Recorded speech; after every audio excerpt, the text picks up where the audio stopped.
Welcome back, guys. This week we're going to be looking at Araby by James Joyce, which is a short story that comes from the collection Dubliners. So we're going to jump right in. I'm going to tell you a little bit about what's going on with it thematically, because at first read it can seem a little bit dense. So let's start breaking some of this material down, please.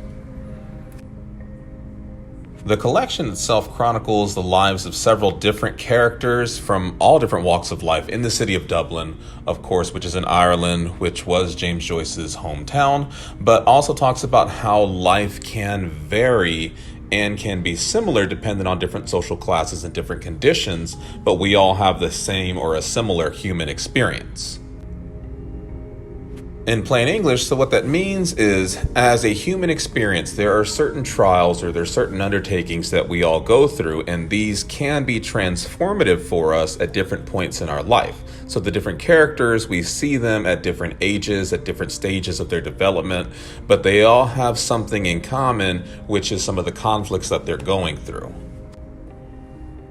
The first thing you'll want to know naturally is the term for the title, Araby. It is actually, or was, a bazaar, like a festival, that's come from the Eastern world, and it's sort of this meshing of the cultures, obviously Ireland, Britain from the Western world, and this sort of meeting between the two worlds, the two cultures, Eastern and Western, and that's why it was so attractive to many of the people there in Dublin at the time.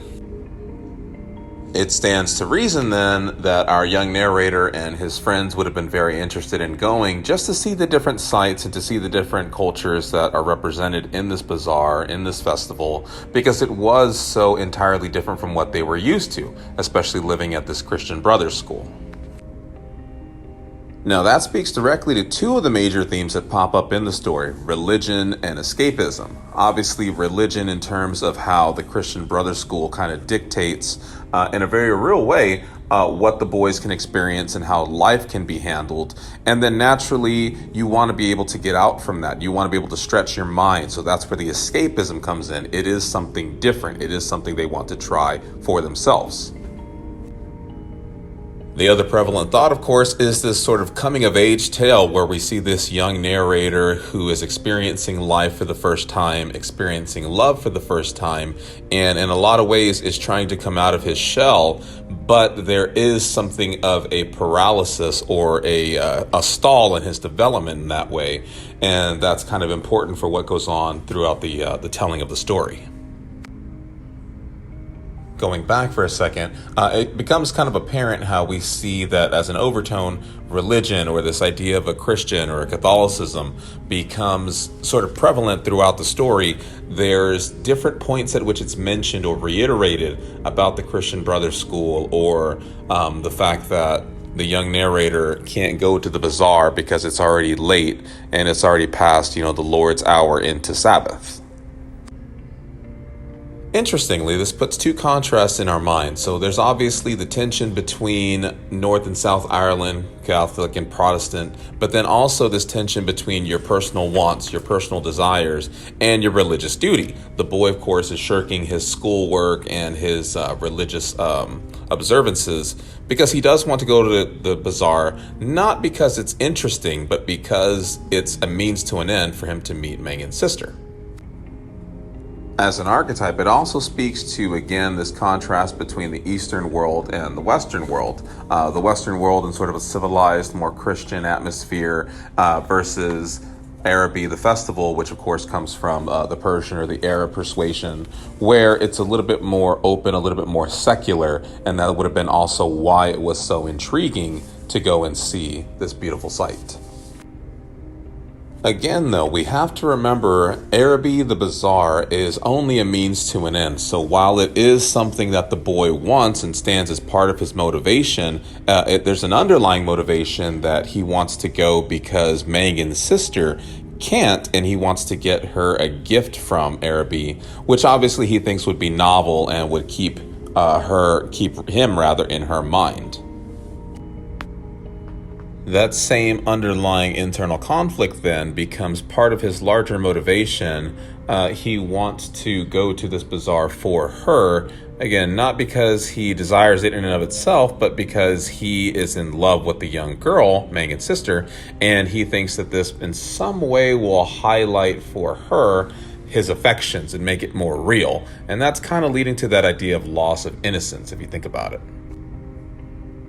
One thing he says is that I imagined I bore my chalice safely through a throng of foes. So he's talking about his thoughts of the young girl, Megan's sister, and how in the mundane trivialities of life, he carries her as this ideal.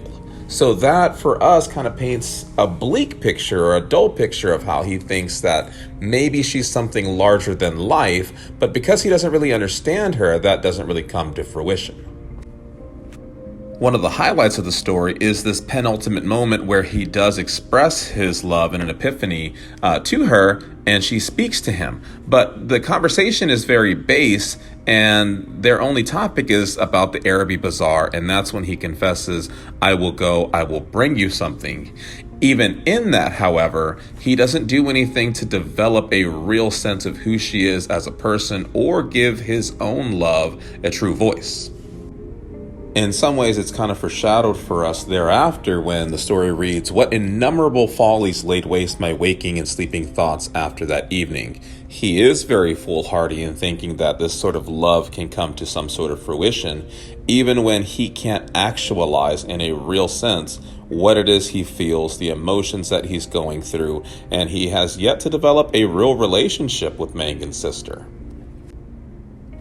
So it's this inability to actualize his feelings or actualize his desires that kind of leaves him in this state of paralysis, which is first kind of given to us that Saturday before the bazaar, when he's in his room and he can see his friends playing outside and he hears the voices coming to him, but he does nothing to try to go back to them and play, which again kind of shows us how he's stuck. He's not feeling like a child, but obviously he's not yet an adult. In the same way, it's kind of mirrored in the depiction that we get of the Araby festival when he finally gets there. It's very drab and things are closing and it's kind of beginning to die down, much the same way that his motivations and his desires are starting to die down because there was no real basis for how these were going to be a reality. We can again see how his development isn't going to come to fruition.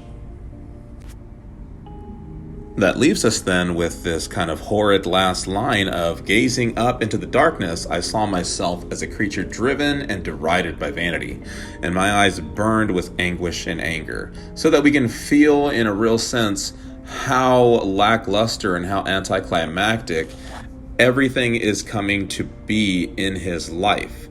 Nothing really makes sense, and that's kind of the point for him. In plain English, it becomes a hard lesson learned. Because he was so driven by vanity, his selfish wants, it becomes a haunting thing for him. He never got what it was he wanted because he didn't fully understand why he wanted it, which is why he's then filled with anger. But even his anger is so childlike that without learning a lesson from it or becoming a better person, it leaves him underdeveloped.